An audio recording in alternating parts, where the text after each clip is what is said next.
Zero to God level अर्थात martial God space अर्थात शून्य से ईश्वर स्तर तक। अध्याय 3288 से 3290।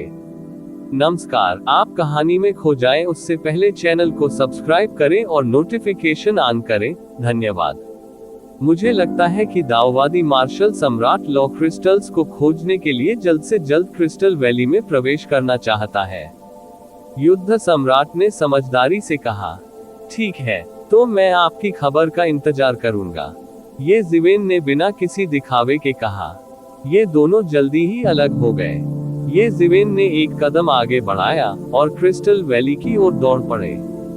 जल्द ही उसे उस स्थिति का सामना करना पड़ा जिसका वर्णन युद्ध सम्राट ने पहले किया था। समय और स्थान खंडित हो गए। यदि कोई सावधान न हो तो तेज टुकड़ों से घायल हो सकता है। यहाँ तक कि सम्राट भगवान का सर्वोच्च ताव शरीर भी ऐसे टुकड़ों के सामने गंभीर रूप से घायल हो सकता है। इन टुकड़ों से यह विशाल बेसिन भी स्वतंत्र खतरनाक स्थानों में विभाजित हो गया। जब तक कोई इन स्थानों में प्रवेश करता है, बाहरी दुनिया द्वारा उसका पता लगाना मुश्किल होगा। यही कारण है कि युद्ध सम्राट येहुआंग के ठिकाने का पता लगाना चाहता था, इसलिए उसे बहुत प्रयास करना पड़ा। ये जिवेन ने एक स्थान में प्रवेश किया। इस जगह में कुछ भी नहीं था। यहाँ तो कानून भी हवाए हो गए थे। ऐसी जगह बेहद बंजर थी। विभिन्न स्थानों का कनेक्शन भी उतना ही खतरनाक था। ऐसे वातावरण में जीवन का जीवित रहना अत्यंत कठिन था। यहाँ तक कि कानून भी अस्तित्व में नहीं थे, जीवित प्राणी तो दूर की बात है। ये जिवेन के दिव्य विचारों ने पूरे अंतरिक्ष को ढक लिया। वह ऊपर नीचे घूमता रहा, लेकिन उसे लॉ क्रिस्टल्स का कोई निशान नहीं मिला। वह थोड़ा निराश हुए बिना नहीं रह सका। तुरंत उसने एक एस्केप लाइट पर कदम रखा और सीधे अंतरिक्ष की दीवार से गुजर गया। वह दूसरे स्थान में प्रवेश कर गया। यह अभी के अंतरिक्ष से भिन्न था। ऐसा लग रहा था कि यह स्थान आग की लपटों के साम्राज्य में प्रवेश कर गया है। हर तरफ तरह तरह की लपटें जल रही थी। अग्नि के नियम ने यहाँ अन्य सभी अस्तित्वों को दबा दिया, जिससे पूरा स्थान आग के समुद्र में बदल गया। ये जिवेन ने फिर से खोज की, लेकिन उन्हें लॉ क्रिस्टल्स का अस्तित्व नहीं मिला। हालांकि वह हतोत्साहित नहीं हुआ। ये पहले से ही उनकी अपेक्षाओं के अनुरूप था। ये स्थान घाटी के प्रवेश द्वार के बहुत करीब थे। उन्हें अन्य सम्राटों द्वारा कई बार खोजा जाना चाहिए था।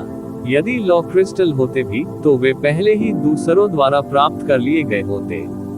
इस तरह ये जिवेन एक के बाद एक अंतरिक्ष में यात्रा करती रही। इनमें से अधिकांश स्थानों पर अत्यंत कठोर वातावरण था। वे केवल चरम वातावरण में ही मौजूद रह सकते हैं। कुछ लोगों ने ये जिवेन के लिए कुछ परेशानी भी पैदा की।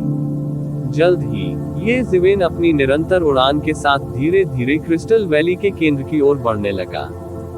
जैसे जैसे वह क्रिस्टल वैली के केंद्र के पास पहुंचा, ये स्थान और अधिक खतरनाक होने लगे। यदि यह कहा जा सकता है कि परिधि में तबाही मचाने वाले केवल कुछ एकल विशेषता सिद्धांत थे, तो इस स्थान पर कुछ बेहद खतरनाक चीजें बनी रहनी शुरू हो गई थी।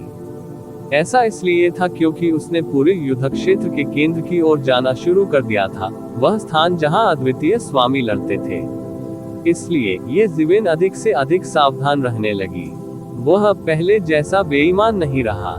हालांकि बैटल एम्परर के अनुसार ऐसी जगह पर लॉ क्रिस्टल्स के दिखने की संभावना अधिक थी। ये स्थान बाहर के अराजक स्थान से भिन्न था। पूरा स्थान बिल्कुल बाहरी दुनिया जैसा था।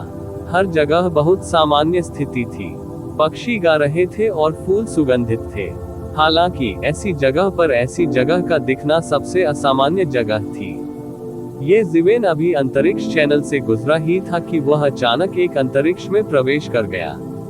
मार्शल सम्राट, मुझे आपको यहाँ देखने की उम्मीद नहीं थी। अचानक दूर से एक सुखद आश्चर्यचकित करने वाली आवाज आई। ये जिवेन ने ऊपर देखा और दूर एक सुंदर आकृति खड़ी देखी। यह कोई और नहीं बल्कि येहुआंग था, जिससे वह पिछले दिनों मिला था। येहुआंग कुछ भी करता नहीं दिख रहा था। उसने साधारण और सुरुचिपूर्ण ढंग से कपड़े पहने थे, लेकिन उसमें कुछ मंत्रमुग्ध करने वाली आभा थी।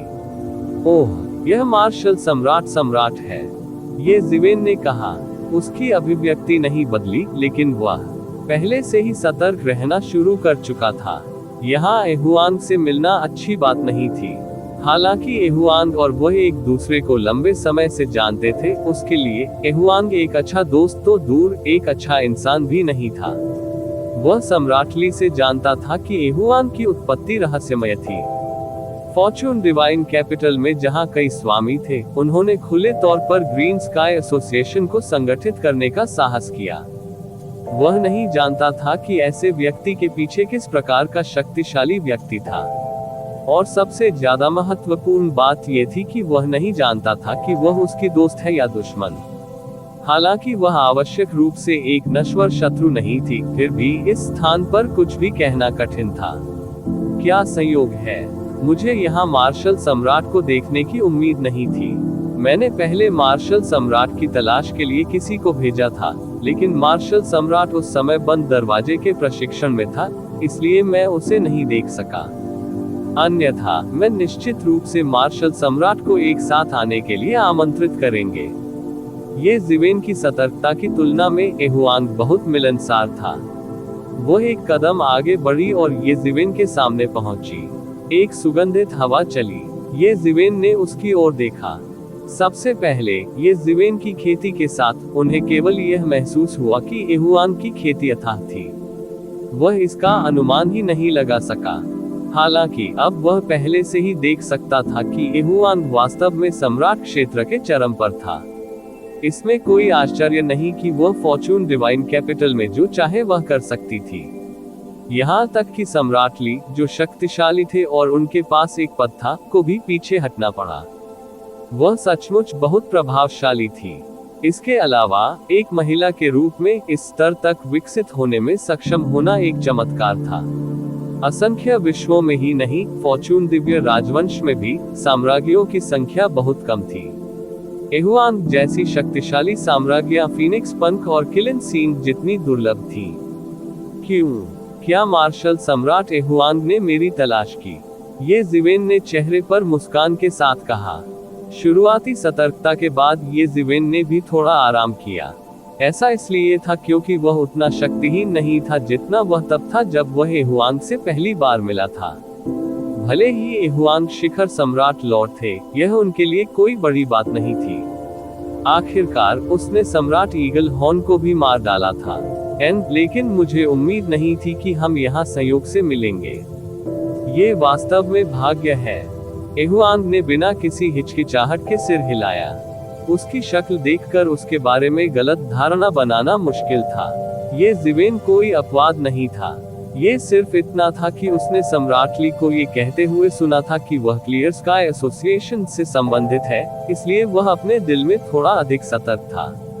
हे, ये जिवेन ने लापरवाही से हंसते हुए कहा, क्यों? मार्शल सम्राट एहुआंग, आप यहाँ क्यों हैं? क्या ये संभव है कि यहाँ लॉ क्रिस्टल है? उसके चेहरे पर एक फीकी मुस्कान थी, मानो वह एहुआंग को घबराते हुए देखना चाहता हो। अप्रत्याशित रूप से एहुआंग को जरा सी भी शर्म नहीं थी। उसने सीधे कहा, ये सच है। इस स्थान पर मुझे बहुत सारे लॉ क्रिस्टल मिले। ये जिवेन को उम्मीद नहीं थी कि एहुआंग इतना शांत होगा। वह मन ही मन उसकी प्रशंसा किए बिना नहीं रह सका। तो उन्होंने कहा, चूंकि यहाँ कानून के क्रिस्टल हैं, तो आप उन्हें क्यों नहीं ले गए? क्या ऐसा हो सकता है कि आपको कुछ परेशानी का सामना करना पड़ा हो? ये जिवेन बस अनुमान लगा रहा था। उसे उम्मीद नहीं थी कि उसका अनुमान सही होगा। एहुआंग ने सिर हिलाया और कहा, मैं वास्तव में मार्शल सम्राट वू से कुछ भी नहीं छिपा सकता। मुझे यहाँ थोड़ी परेशानी का सामना करना पड़ा। कैसी परेशानी? क्या आप मुझे बता सकते हैं? ये जिवेन से पूछा। बेशक, अगर मार्शल सम्राट वू मदद करने को तैयार है तो यह और भी बेहतर होगा।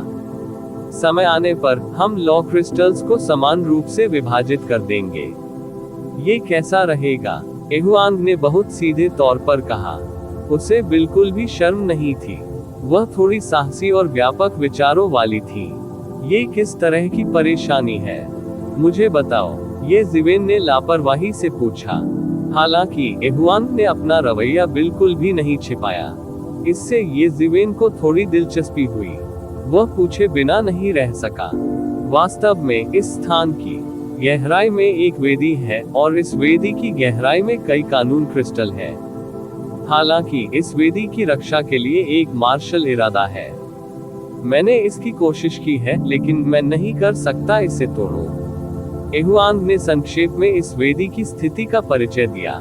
यहाँ तक कि आप इस मार्शल आर्ट इरादे की सुरक्षा को भी नहीं तोड़ सकते। ये ज़िवेन थोड़ा उत्सुक होने के अलावा कुछ नहीं कर सकी। यदि ऐसा था तो मार्शल आर्ट का यह इरादा वास्तव में कुछ असाधारण था।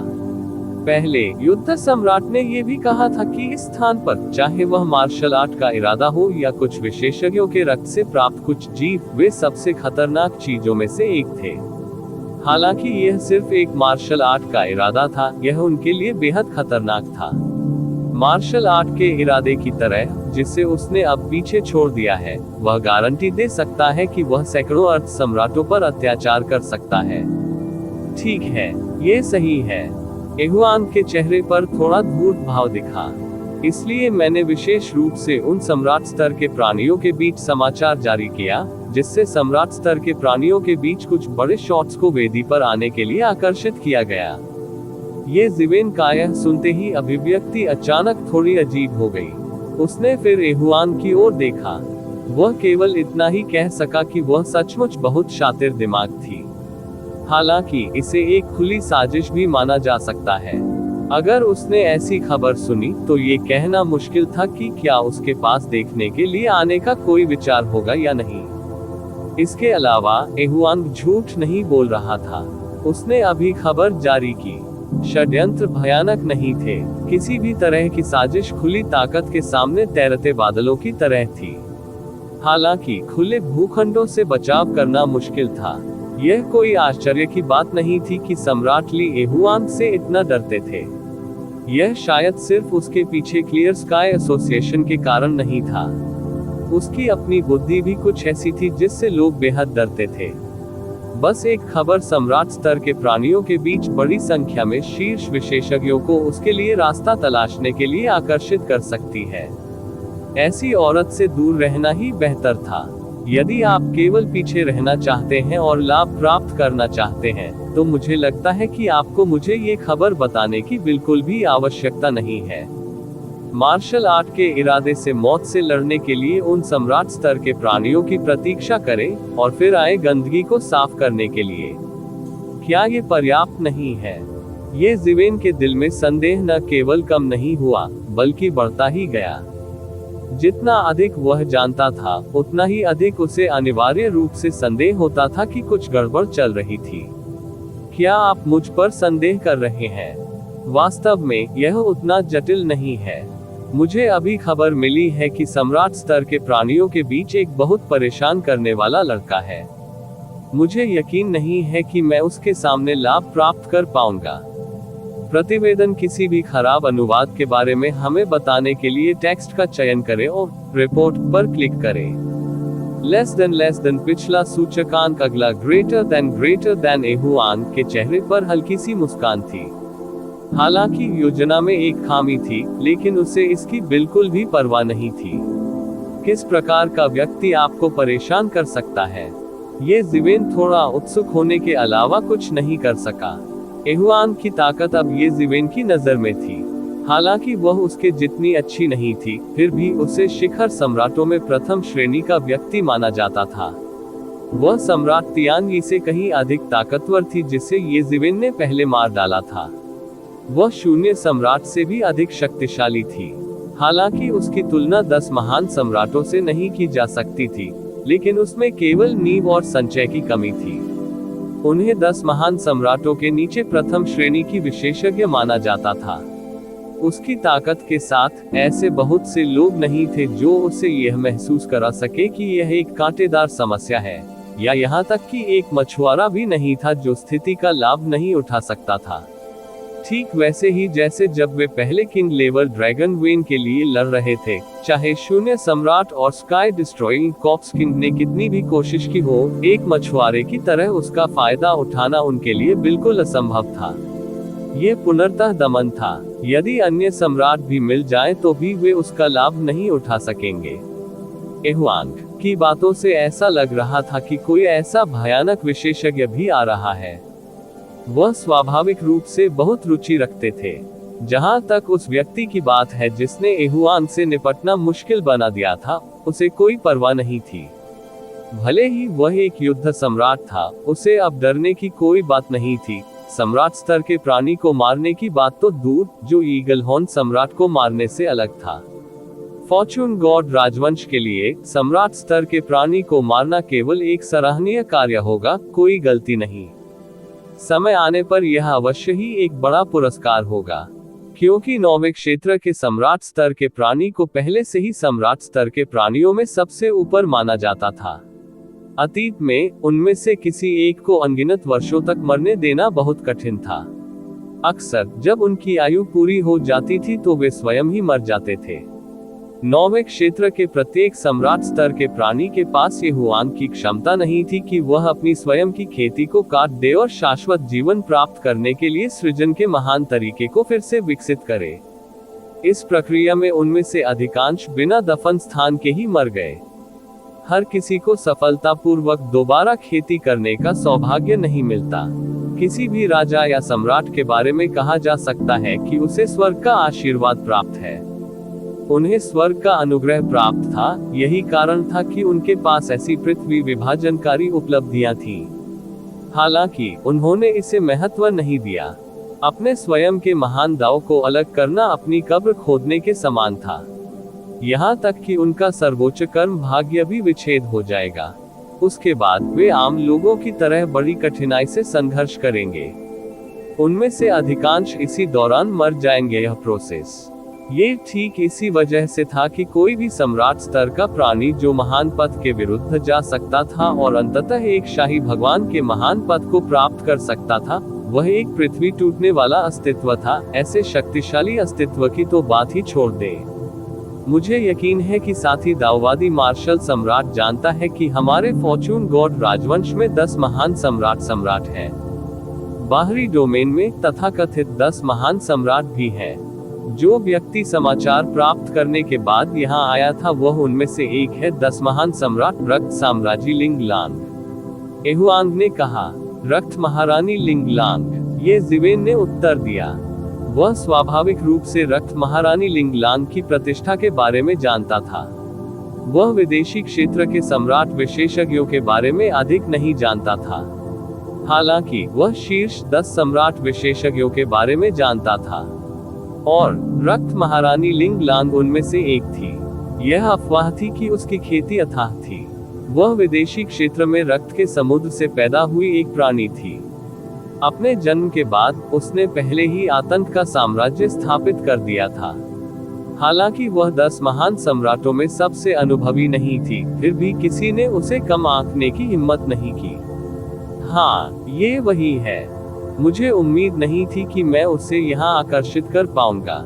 एहुआंग के चेहरे पर थोड़ी असहाय मुस्कान दिखाई दी। वह पहले से ही एक पी कैंपर विशेषज्ञ है। यदि वह आगे बढ़ना चाहता है तो ये लॉ क्रिस्टल आवश्यक है। स्वाभाविक रूप से वह इतनी आसानी से हार नहीं मानेगा, ये जिवेन ने कहा। सामान्य सम्राट लॉर्ड्स या सम्राट स्तर के विशेषज्ञों के लिए यह कोई बड़ी बात नहीं थी। उन्हें लॉ क्रिस्टल्स की भी आवश्यकता थी। हालांकि लॉ क्रिस्टल्स उनके लिए सबसे उपयोगी नहीं थे। हालांकि यह इस बात की कुंजी थी कि वे शिखर सम्राट लॉर्ड्स और सम्राट स्तर के विशेषज्ञों के लिए स्वर्गीय मास्टर क्षेत्र में कदम रख सकते हैं या नहीं। ये स्वाभाविक रूप से अलग था। भले ही ये लॉ क्रिस्टल्स का थोड़ा सा हिस्सा ही क्यों न हो, फिर भी इसके लिए प्रयास करना आवश्यक था। उल्लेख करने की आवश्यकता नहीं है, सम्राट स्तर के प्राणियों के लिए 10 मिलियन वर्ष पहले से ही उनके जीवन काल की सीमा थी। केवल स्वर्गीय गुरु क्षेत्र में कदम रखने से ही उनका जीवन काल 100 मिलियन वर्ष तक बढ़ाया जा सकता है। उनकी आयु अचानक 10 गुना बढ़ जाएगी। इसलिए ये लॉ क्रिस्टल सम्राटों की तुलना में सम्राट स्तर के प्राणियों के लिए कहीं अधिक आकर्षक थे। जीवित रहने के लिए उन्हें पर्याप्त लॉ क्रिस्टल्स को जब्त करना होगा। ऐसा इसलिए था क्योंकि यह एक उपभोग्य वस्तु थी। चूंकि इसका लगातार सेवन किया जाता था, ये गायब हो जाता था और लंबे समय तक अस्तित्व में नहीं रहता था। इसने इन उच्च और शक्तिशाली शाही लॉर्ड्स को लॉ क्रिस्टल प्राप्त करने के लिए बार बार निर्माण के पथ में प्रवेश करने के लिए दरारों की उपस्थिति का लाभ उठाने के लिए मजबूर किया। अमरता के लिए। हालांकि वह व्यक्तिगत रूप से यहाँ आकर्षित हुए थे। मुझे डर है कि यहाँ लॉ क्रिस्टल्स का थोड़ा सा भी हिस्सा नहीं है, ये ज़िवेन ने कहा। हे ये सच है। अगर थोड़े से लॉ क्रिस्टल होते तो मुझे इतना प्रयास नहीं करना पड़ता। मैंने जो देखा है उससे मुझे डर है कि यहाँ बहुत सारे लॉ क्रिस्टल हैं। एहुआंग ने कहा, इस वजह से मुझे यकीन नहीं है कि मैं ब्लड एम्प्रेस लिंगलोंग से लाभ प्राप्त कर सकता हूँ। हालांकि मैं रक्त महारानी लिंगलांग, दाओवादी मार्शल सम्राट से निपट नहीं सकता। आपको सक्षम होना चाहिए। एहुआंग ने मुस्कुराते हुए कहा, मैंने सुना है कि ईगल हॉर्न सम्राट आपके हाथों मौत से नहीं बच सकता। मूल रूप से मैंने अपने ब्लू स्काई एसोसिएशन के अन्य विशेषज्ञों को बुलाने की योजना बनाई। हालांकि चूंकि डाओइस्ट मार्शल सम्राट यहाँ है, ये सबसे अच्छा है। बोलते समय वह बीच बीच में ये ज़िवेन की ओर देखती थी। वह अविश्वास में लग रही थी। पिछली बार जब उसने ये ज़िवेन की तलाश की थी तो ये ज़िवेन ने 7वें दायरे में प्रवेश किया था। उसकी राय में वह कुछ खास नहीं था। हालांकि 7वां क्षेत्र पहले ही सम्राटों के शीर्ष रैंक में प्रवेश कर चुका था, फिर भी उसके और उनके जैसे वास्तविक शीर्ष व्यक्तियों के बीच अपेक्षाकृत बड़ा अंतर था। वह पहले से ही शामिल होने की सीमा में था। हालांकि रेलोन को कोई नुकसान नहीं हुआ। यह उल्लेख करने की आवश्यकता नहीं है कि ये ज़िवेन ने बहुत परेशानी पैदा की थी। कहा जा सकता है कि आंदोलन बहुत बड़ा था और दुश्मन भी बहुत ताकतवर थे। ऐसी परिस्थितियों में ये ज़िवेन इस निरंतर हमले में नष्ट नहीं हुआ था। इसके विपरीत वह अभी भी आश्चर्यजनक गति से सुधार कर रहा था। पहले जब उसने सुना कि ये ज़िवेन ने ईगल हॉर्न सम्राट का सिर काट दिया है तो उसे विश्वास नहीं हुआ। ईगल हॉर्न सम्राट एक भयानक अस्तित्व था। वह पहले से ही ब्लू स्काई एसोसिएशन की एक उच्च पदस्थ सदस्य थी, लेकिन ईगल हॉर्न सम्राट के सामने वह अभी भी एक जूनियर थी। इसमें वह युग जहां हेवनली मास्टर्स मूल रूप से प्रकट नहीं हुए थे, ईगल हॉर्न सम्राट स्वयं एक बड़ा बॉस था। उसके पीछे बहुत बड़ी ताकत थी। उनकी ताकत फॉर्चून गॉड राजवंश में भी प्रथम श्रेणी की थी। वह जानती थी कि उसकी ताकत के साथ, हालांकि वह अत्याचारी थी, वास्तव में ईगल हॉर्न सम्राट के लिए कोई खतरा पैदा करना मुश्किल होगा, भले ही उनमें से 2 या 3 और हो। वह एक शक्तिशाली अस्तित्व था जो लगभग स्वर्गीय मास्टर दायरे में प्रवेश कर चुका था। वह सभी सम्राटों से ऊपर था। वह कोई अज्ञानी व्यक्ति नहीं था जो नहीं जानता था कि शीर्ष 10 सम्राट कितने शक्तिशाली थे। हालांकि इस वजह से वह ये ज़िवेन की ताकत से और भी अधिक हैरान थी।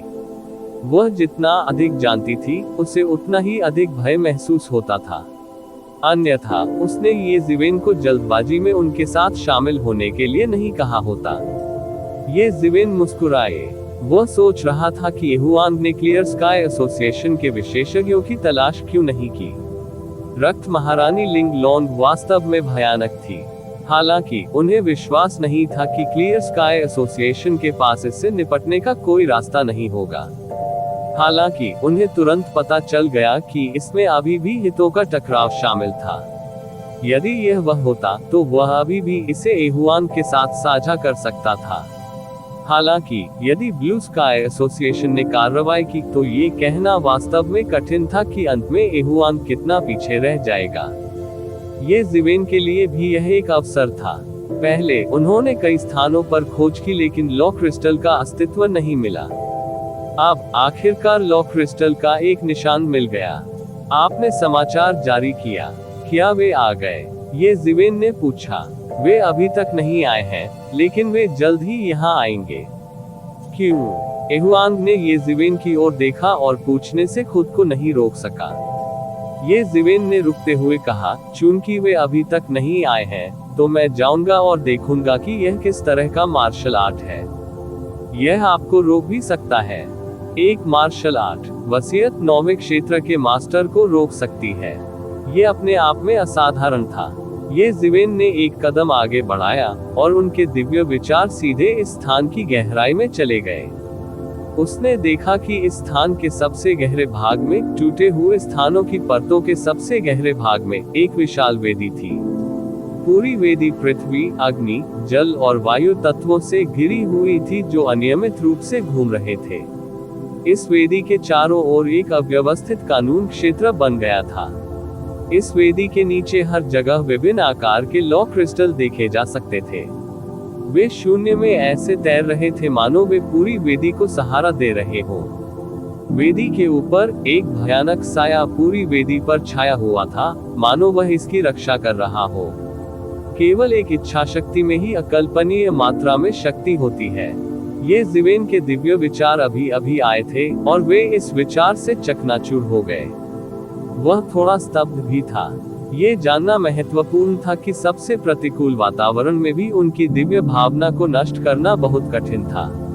हालांकि जब वह इसके करीब पहुंचा तो ये पूरी तरह से नष्ट हो चुका था।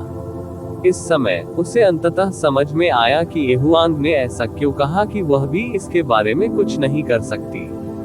उसके पास दूसरों को नेतृत्व करने के लिए लुभाने की योजना बनाने के अलावा कोई विकल्प नहीं था। समय आने पर वह मछुआरा होगी जिसने लाभ उठाया। ये वाकई परेशानी भरा था। ये कैसा है? क्या आप इसकी शक्ति महसूस करते हैं? एहुआंग ने फीकी मुस्कान के साथ कहा। उसने ये ज़िवेन के चेहरे पर स्तब्ध भाव की एक झलक देखी। जाहिर है उसने अभी अभी उसके जैसी ही चीज का सामना किया था। वह उसे चिढ़ाए बिना नहीं रह सकी। ये वास्तव में परेशानी वाली बात है। मुझे नहीं पता कि कौन सा सर्वोच्च व्यक्ति इस परेशानी को पीछे छोड़ गया है, ये ज़िवेन ने कहा। हालांकि वह नाराज नहीं थे। यदि ऐसा नहीं होता तो शायद उसे हस्तक्षेप करने का मौका नहीं मिलता। जब वे दोनों बात कर रहे थे तभी कुछ आकृतियां उड़कर आई। प्रतिवेदन किसी भी खराब अनुवाद के बारे में हमें बताने के लिए टेक्स्ट का चयन करें और रिपोर्ट पर क्लिक करें। लेस देन पिछला सूचकांक, अगला ग्रेटर देन। ये वास्तव में परेशानी भरा है, लेकिन बहुत मुश्किल नहीं है। बड़े अफसोस की बात है। यदि आप मुझसे पहले मिले होते तो आपको उन सम्राट स्तर के जीवन रूपों को आकर्षित करने के लिए समाचार जारी करने की आवश्यकता नहीं होती। मैं समस्या को स्वयं ही हल कर सकता था, ये ज़िवेन ने एक पल के लिए रुककर कहा। एहुआंग ने थोड़ी स्तब्ध दृष्टि से ये ज़िवेन की ओर देखा। उसने स्पष्ट रूप से ये ज़िवेन से इतने आश्वस्त होने की उम्मीद नहीं की थी। वह थोड़ी हैरान भी हुई। क्या वाकई उनके बीच का अंतर इतना बड़ा था? कम से कम अगर वह होती तो उसे इतना आत्मविश्वास कभी नहीं होता। इससे कोई फर्क नहीं पड़ता। वैसे भी चुपचाप बैठकर लाभ उठाना बुरा नहीं है। ये ज़िवेन मुस्कुराया और इस बात को दिल पर नहीं लिया। उसकी आंखें गहरी थी। उसने पहले से ही उन आकृतियों को उड़ते हुए देखा था। उनमें से भयानक जानवरों की कोई कमी नहीं थी जो बेहद विशाल थे। जब वे अंतरिक्ष में दाखिल हुए तो उन्होंने अपनी आकृतियां छिपा ली थी। यहाँ वास्तव में लॉ क्रिस्टल है। सौभाग्य से जैसे ही हमें खबर मिली हम आ गए। यदि दूसरों को पहला अवसर मिला होता तो हमें मौका नहीं मिलता। ये सम्राट स्तर के जीवन रूप स्पष्ट रूप से एक गठबंधन में थे। वे एक साथ आए और एक साथ चले गए। यही वजह है कि वे यहाँ एक साथ नजर आए। हा, स्वर्ग वास्तव में मेरी मदद कर रहा है। हालांकि मुझे नहीं पता कि खबर कहां से आई, लेकिन यह आम तौर पर सही है। हमने इस दौरान कई स्थानों की खोज की है, लेकिन हमें अभी भी लॉ क्रिस्टल्स का ठिकाना नहीं मिला है। इसे ढूंढना वाकई बहुत मुश्किल है। सम्राट लॉर्ड्स के लिए लॉ क्रिस्टल अभी भी एक दुर्लभ संसाधन थे। यह कोई ऐसी चीज नहीं थी जिसे साधारण सम्राट लॉर्ड्स को हाथ लगाने का अवसर मिला हो। हालांकि प्रत्येक सम्राट भगवान की स्वर्गीय मास्टर क्षेत्र में प्रवेश करने की महत्वाकांक्षा थी। इसलिए जब तक थोड़ा सा भी मौका मिलता वे उसे जाने नहीं देते थे। इसके अलावा वहां बहुत सारे लॉ क्रिस्टल थे। यदि सभी इसे समान रूप से विभाजित करें तो यह एक बड़ी संख्या होगी। हा, चलो इसे समान रूप से विभाजित करें। सम्राट स्तर का जीवन रूप चिल्लाया। ये वह योजना भी थी जिस पर सभी सहमत थे, क्योंकि संभवतः उनके पास इससे बेहतर वितरण योजना नहीं हो सकती थी। इन सम्राट स्तर के जीवन रूपों की आकृतियां वेदी के पास आती रहीं। हालांकि जब वे अभी भी चर्चा कर रहे थे कि लॉ क्रिस्टल्स को कैसे वितरित किया जाए, वेदी को ढकने वाली मार्शल विल आखिरकार चली गई। वह एक लंबे भाले में बदल गया और सीधा चला गया। पफ! शक्तिशाली सम्राट स्तर के जीवन रूपों में से एक को तुरंत छेद दिया गया। छेदने से पहले उसकी जरा सी भी प्रतिक्रिया नहीं हुई। इस भाले से उसकी आत्मा भी वहीं पर उड़ा दी गई। अपनी मौलिक आत्मा के नियंत्रण के बिना उसका शरीर आकाश से गिर गया। अच्छा नहीं है। इस समय इन सम्राट वर्ग के जीवन रूपों को अंततः एहसास हुआ कि कोई समस्या हो सकती है। उनमें से अधिकांश का ध्यान लॉ क्रिस्टल पर था, इसलिए उन्होंने ध्यान नहीं दिया कि इस वेदी के साथ कोई समस्या हो सकती है। हालांकि जब तक उन्हें इसका एहसास हुआ, तब तक बहुत देर हो चुकी थी। एक सम्राट वर्ग का प्राणी बिना किसी प्रतिरोध के तुरंत मारा गया था। इन सम्राट वर्ग के जीवन रूपों को सहज रूप से महसूस हुआ कि कुछ गलत था। हालांकि भाला नहीं रुका, क्योंकि यह एक सम्राट वर्ग के जीवन रूप के हृदय को भेद गया। पीछे हटना। इस समय इन सम्राट वर्ग के जीवन रूपों को भी एहसास हुआ कि इस भाले के बारे में कुछ अजीब था। वे अब यहाँ रहने का साहस कैसे कर सकते थे? वे बार बार पीछे हटते गए, अंततः वेदी की सीमा से बाहर चले गए। इस प्रक्रिया के दौरान एक अन्य सम्राट वर्ग के जीवन रक्षक का सिर काट दिया गया। जब तक उन्हें एहसास हुआ कि कुछ गलत हुआ है, तब से लेकर पीछे हटने तक केवल थोड़ा समय ही बीता था। हालांकि इतने कम समय में सम्राट स्तर के 3 जीवन रूप वास्तव में गिर गए थे। देखते ही देखते इस गठबंधन का आधे से ज्यादा हिस्सा गायब हो गया। हालांकि इस गठबंधन के सदस्य बहुत शक्तिशाली नहीं थे और ताकतवर केवल चौथे क्षेत्र में थे, और उनमें से अधिकांश दूसरे या तीसरे क्षेत्र की तरह सामान्य सम्राट स्तर के प्राणी थे। ये स्पष्ट था कि यह भाला कितना भयानक करने में सक्षम था। सम्राट स्तर के प्राणियों को एक पल में मार डालो। ये सम्राट स्तर के जीवन रूप अभी भी सदमे की स्थिति में थे। पहली बार उन्हें लगा कि मौत उनके इतने करीब है। ये कैसे संभव है? आखिर यह क्या है? एक सम्राट स्तर का जीवन रूप कहा। उन्हें अब भी यकीन नहीं हो रहा था कि कोई चीज इतनी आसानी से उनकी जान को खतरा पैदा कर सकती है। यह एक मार्शल विल है।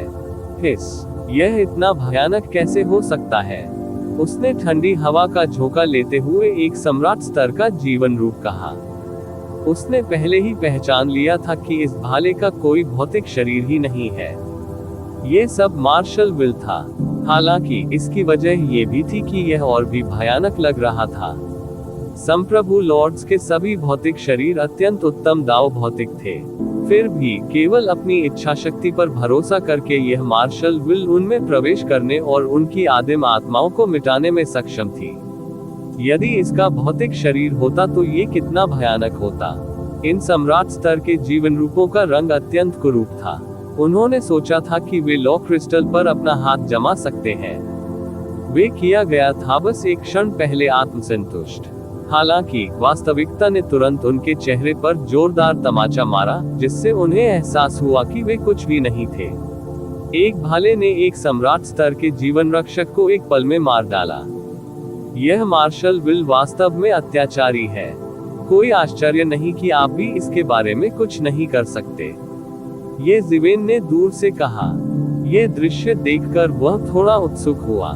उसे उम्मीद नहीं थी कि यह मार्शल विल असाधारण रूप से शक्तिशाली होगी, भले ही यह उसके नियंत्रण से बाहर नहीं गई थी। अन्यथा मेरी ताकत के साथ मुझे बाहरी मदद की जरूरत ही नहीं पड़ेगी, एहुआंग ने मुस्कुराते हुए कहा। उसमें स्वाभाविक रूप से इतना आत्मविश्वास था। अब उसे बाहरी मदद की तलाश करने के लिए मजबूर होना पड़ा। अगर वह सफल भी हो गई, तो भी उसे इसे ये ज़िवेन के साथ समान रूप से साझा करने की आवश्यकता होगी। उसने स्वाभाविक रूप से फायदे और नुकसान का आकलन कर लिया था। ये थोड़ा दिलचस्प है। देखते हैं आगे क्या होता है। इन सम्राट स्तर के जीवन रूपों को भारी क्षति उठानी पड़ी। हालांकि ये ज़िवेन की अभिव्यक्ति नहीं बदली। ऐसा प्रतीत नहीं हुआ कि वह बिल्कुल भी प्रभावित हुआ हो, और यह केवल पहला बैच था। सम्राट स्तर के दर्जनों जीवन रूप एक के बाद एक प्रकट हुए। उनमें से अधिकांश बहुत शक्तिशाली नहीं थे। वे केवल तीसरे या चौथे क्षेत्र में थे। भले ही सातवें या आठवें क्षेत्र के सम्राट स्तर के जीवन रूप थे, वे फीनिक्स पंख और गेंडा सींग के समान दुर्लभ थे। इस भाले के सामने उनका अब भी कोई मुकाबला नहीं था। सौभाग्य से उनके पास अपनी सुरक्षा करने की कुछ शक्ति थी। ज्यादा से ज्यादा वे गंभीर रूप से घायल होंगे। उन्हें तीसरे या चौथे क्षेत्र के संप्रभु सम्राटों की तरह तुरंत नहीं मारा जाएगा। सम्राट वर्ग के जीवन रूप जो पहले ही नुकसान झेल चुके थे, उन्होंने देर से आने वालों को कोई चेतावनी नहीं दी। उन्होंने बस उन्हें अपना जीवन बर्बाद करते हुए देखा। इसलिए समय समय पर कुछ लापरवाह सम्राट वर्ग के जीवन रूप कानून के क्रिस्टल को देखकर पूरी तरह से अपना आपा खो देते थे। वे आगे की ओर दौड़ पड़ते थे, तभी अचानक कहीं से प्रकट हुए एक भाले से उन्हें मार दिया जाता था। हालांकि वे सभी विदेशी जीवन रूप थे, वास्तव में वे कभी भी एक ही जाति नहीं थे। तथाकथित विदेशी जीवन रूप केवल एक सामान्य शब्द थे। वास्तव में फॉर्चून गॉड राजवंश के प्रकट होने से पहले इस असीमित भूमि पर शासन करने वाली ये जातियां मूल रूप से प्रतिद्वंद्वी थी। उनका एक दूसरे से गहरा खूनी झगड़ा भी था। यह अज्ञात था कि उनके कुल के कितने लोग एक दूसरे के हाथों मारे गए। अब भी विदेशी जातियों के बीच प्रकट और गुप्त संघर्ष कभी नहीं रुके थे। फॉर्चून गॉड राजवंश की तुलना में विदेशी जातियों में व्यवस्था का कोई निशान नहीं था। हत्याएं कभी नहीं रुकी, रिश्तेदारी का लेश मात्र भी अस्तित्व नहीं था। हालांकि फॉर्चून गॉड राजवंश में प्रकट और गुप्त संघर्ष अभी भी बहुत भयंकर थे, लेकिन वे कभी भी इतने निर्लज्ज नहीं थे। हमेशा कुछ नियम होते थे जिनका पालन हर किसी को करना चाहिए। ये जिवेन अपनी हंसी नहीं रोक सका, क्योंकि उसने इन विदेशी सम्राट स्तर के अस्तित्वों को एक दूसरे के साथ धोखाधड़ी करते हुए और अन्य सम्राट स्तर के अस्तित्वों को इसमें कूदने के लिए मजबूर करते हुए देखा। फिर ये समझ में आया, ये लोग कभी भी एक ही पक्ष में नहीं थे। तथाकथित विदेशी सम्राट स्तर का अस्तित्व केवल फॉर्चून गॉड राजवंश द्वारा एक जबरन विभाजन था। अंततः अलग अलग शक्तियों के लगभग 20 सम्राट स्तर के जीवन रूप भाले के नीचे गिर जाने के बाद कोई और सम्राट स्तर का जीवन रूप नहीं आया। समाचार प्राप्त करने वाले लगभग सभी सम्राट स्तर के जीवन रक्षक भी आ चुके थे। बाकियों को या तो खबर नहीं मिली या वे आ ही नहीं सके। दूसरों ने आखिरकार अपना सबक सीख लिया और अब वेदी के पास जाने की कोशिश नहीं की, कहीं ऐसा न हो कि वे भाले से छेद कर दिए जाएं। हालांकि दर्जनों सम्राट स्तर के जीवन रूप, बड़े और छोटे, सभी यहाँ एकत्र हुए थे, एक दूसरे को घूर रहे थे। अंततः यह कोई समाधान नहीं था। जिस तरह 8वें क्षेत्र के सम्राट स्तर के जीवन रक्षक ने आगे आकर भाले की मार्शल इच्छा से निपटने के लिए गठबंधन बनाने की कोशिश की, अचानक इस स्थान पर एक राक्षसी आभा वाली आकृति प्रकट हुई। इसे देखकर हर किसी का दिल कांपने से नहीं रह सका। ये जिवेन और एहुआन, जो दूरी पर थे, भी समझ गए कि मुख्य पात्र आ गया है। ये रक्त महारानी लिंग लांग थी। ये जिवेन एहुआन को देखने के अलावा कुछ नहीं कर सकी। अंत में रक्त महारानी लिंग लॉन्ग फिर भी आई। हालांकि जिस बात ने उन्हें और भी आश्चर्यचकित कर दिया वह ये थी कि एहुआन को पहले से पता चल गया था कि रक्त महारानी लिंग लॉन्ग आएंगी।